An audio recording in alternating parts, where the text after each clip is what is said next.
Hello and welcome to the State of Business and Art Television with me, Tirantha Gunawardana. Let's take a look at today's top stories first. Ministry of Megapolis and Western Development assures of no more Aruwakkalu disturbances. 1 out of 9 trains ordered from China arrives in Colombo port. In your top story today, the Ministry of Megapolis and Western Development assures that they have promptly addressed the issues related to the dumping of garbage in order to avoid such situations happening again. Addressing a media briefing, Ministry Secretary Nihal Rupasinghe states that the Ministry is ready to take responsibility of the Aruwakkalu dumping garbage as it was set following scientific and environmentally friendly methods. There are 24 members in the Panathula Pradesh Sabha. So we have appointed a committee with the school master, Pradesh Sabha members and the AGA and the committee. They are authorized to meet, they are compulsory, they are meeting and they are visiting the... Are we satisfied now?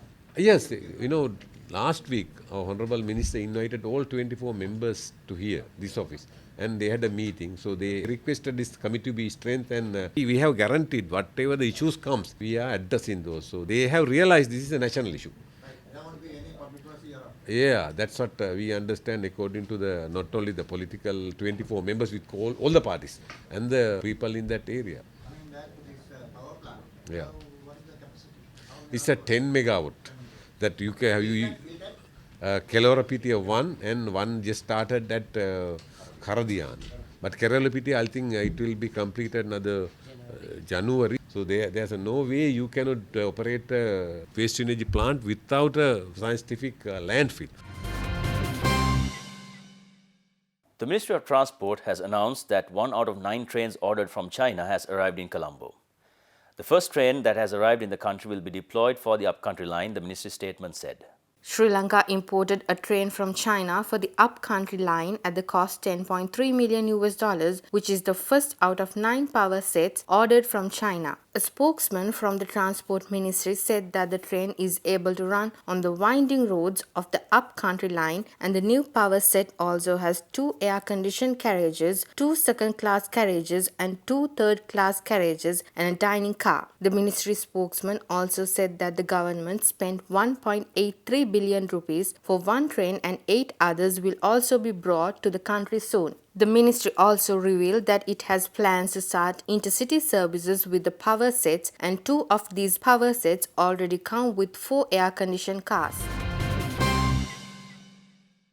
The Plantation Industries Minister Navin Dissanayake says that the country's top executive is not properly aware of modern agriculture, and he reiterates that the industry research institutes empowered with private sector input is vital.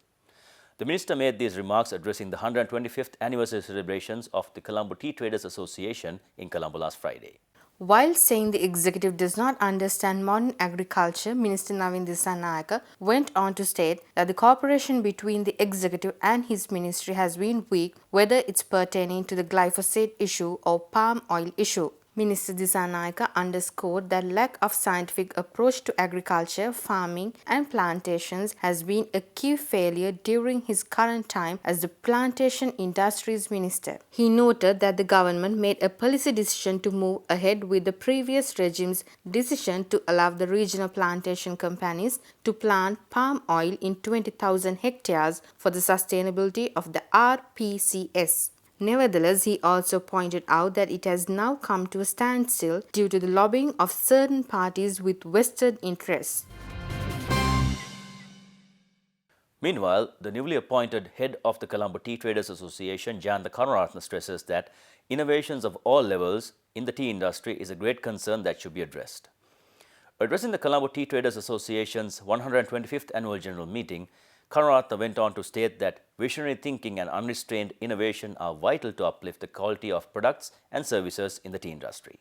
Accordingly, the newly appointed head of the Colombo Tea Traders Association emphasized that consumers at the modern age are well informed and knowledgeable, and the industry should cater to their latest interests, which would go in line with the fast-paced world. Meanwhile, the immediate past president chairman of the Colombo Tea Traders Association, Anselm Pereira, notes that political intervention in wage negotiations with plantation labor unions are a source of distress to regional plantation companies. He also highlighted that shortage of fertilizer and the withdrawal of the subsidy scheme available to growers cause impediments in both smallholders and corporate sectors alike. Anselm Pereira was also critical over the political leaders' failure to restore the business integrity in Sri Lanka.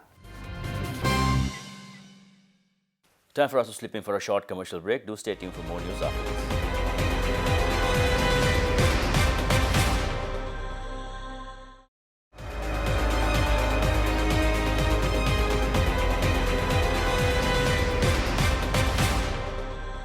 Welcome back.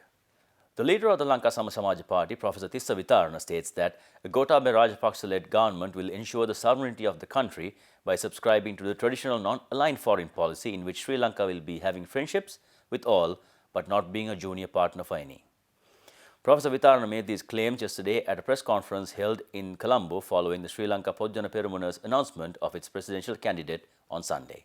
In the course of the speeches made by both Mahinda Rajapaksa and Gotabaya Rajapaksa, it was very clear that they are going to protect our sovereignty and ensure that the traditional non-aligned foreign policy, where we have friendship with all countries but we don't submit and be junior partners to any, will be fulfilled. The road for development has also been mapped out, and I am very happy that the importance of our developing our own science, technology and innovation capability so that we can add advanced technology especially to add value industry to our raw materials and resources so that we can become an industrialized country.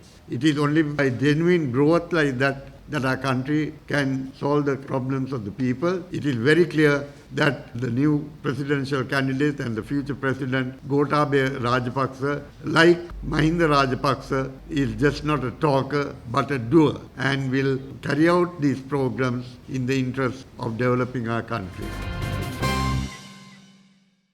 In more developments, the Korean cable Lotte Group transferred the domain name www.ceylontea.com to the Sri Lanka Tea Board with the signing of the agreement between the two parties at the Lotte World Tower on the 9th of August this year.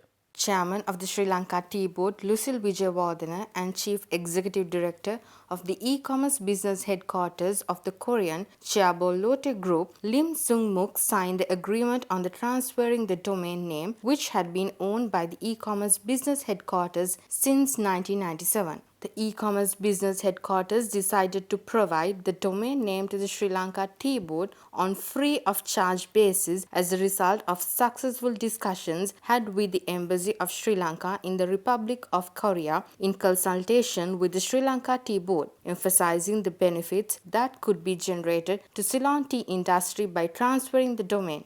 During the visit, Chairman Wijewardena signed an MOU with the Myung Wong Cultural Foundation at the 2019 Myung Wong World Tea Expo on the 8th of August 2019 to strengthen business relations between the two parties in the future. Furthermore, a meeting was conducted at the embassy premises with the participation of importers of Ceylon tea and heads of tea associations in the Republic of Korea on the 7th of August in conjunction with the visit of Chairman Wijewardena to the Republic of Korea.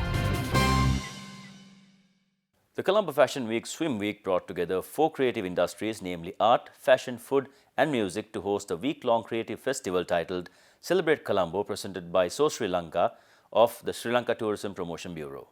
Celebrate Colombo is a week of creativity anchored on the swim and resort season, now in its 5th year. Celebrate Colombo is a destination promotion tourism-based event product that positively tunes the perception of the international media and travelers, showcasing Colombo as a vibrant city. Colombo Fashion Week founder and managing director Ajay V. Singh highlighted that food and music are an integral part of celebration, as it shows the creativity of a city through an aspect which is attractive to international travelers. In In addition, the Celebrate Colombo Food Festival introduced a food passport where attendees could collect their food passports from each of the participating restaurants and hotels and receive a stamp on their passports after dining in.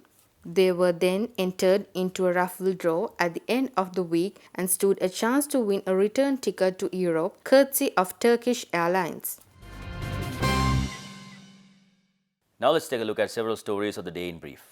The European Union delegation, including the Electoral Observation and Deputy Head Political Trade and Communications Section and Chatterjee and others met with the leader of the Tamil National Alliance, R. Sambandhan, yesterday in Colombo. Sambandhan said that at the last presidential election, over 90% of the people supported a new constitution, and based on that, a resolution was unanimously adopted in Parliament and much work had been done to frame a new constitution. But now, all those efforts had been put aside.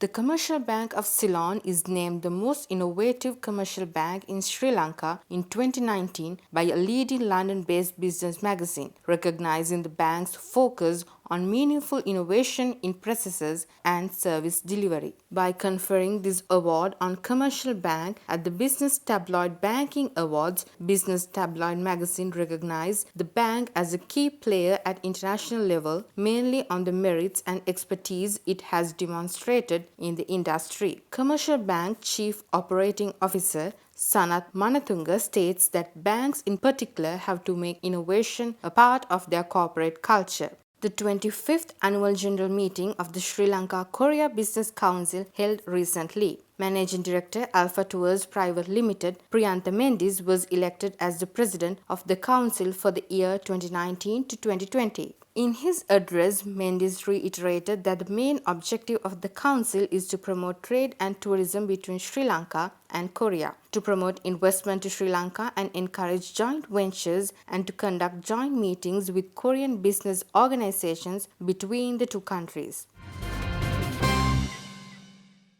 Stocks ended in the green today. More on that after this short commercial break.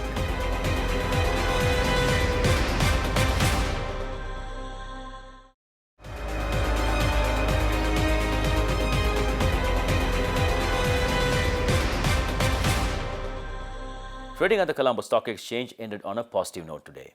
The All Share Price Index gained 6.19 points to close at 5,949.30, and the S&P SL 20 gained 5.21 points to close at 2,960.58. Turnover was 2.6 billion rupees and 55 million shares were traded. Now let's take a look at today's forex trades.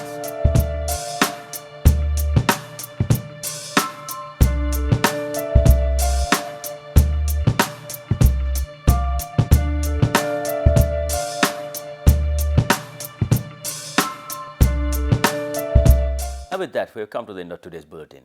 Tune in tomorrow at the same time for more of the very latest. Until then, take care.